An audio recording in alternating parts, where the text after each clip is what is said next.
Premier épître de Paul aux Thessaloniciens, chapitre 5. Pour ce qui est des temps et des moments, vous n'avez pas besoin, frères, qu'on vous en écrive. Car vous savez bien vous-même que le jour du Seigneur viendra comme un voleur, dans la nuit.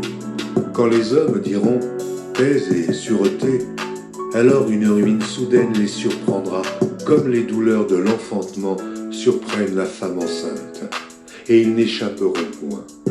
Mais vous, frères, vous n'êtes pas dans les ténèbres, pour que ce jour vous surprenne comme un voleur.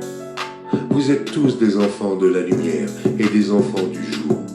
Nous ne sommes point de la nuit, ni des ténèbres.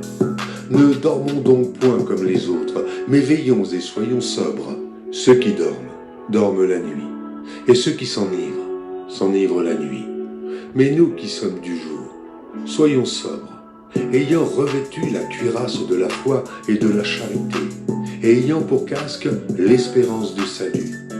Car Dieu ne nous a pas destinés à la colère, mais à l'acquisition du salut par notre Seigneur Jésus-Christ, qui est mort pour nous, afin que, soit que nous veillions, soit que nous dormions, nous vivions ensemble avec lui.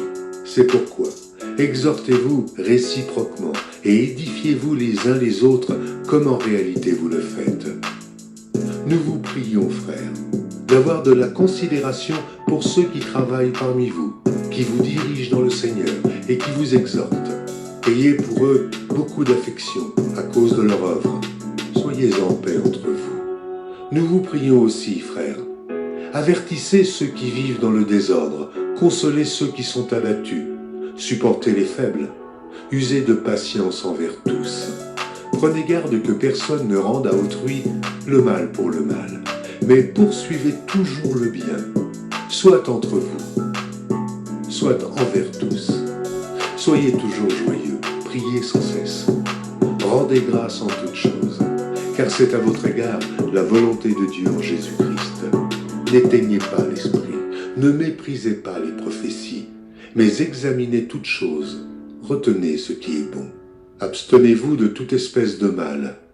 Que le Dieu de paix vous sanctifie lui-même, tout entier, et que tout votre être, l'esprit, l'âme et le corps, soit conservé irrépréhensible lors de l'avènement de notre Seigneur Jésus-Christ. Celui qui vous a appelé est fidèle, et c'est lui qui le fera. Frères, priez pour nous. Saluez tous les frères par un saint baiser. Je vous en conjure par le Seigneur, que cette lettre soit lue à tous les frères. Que la grâce de notre Seigneur Jésus-Christ soit avec vous.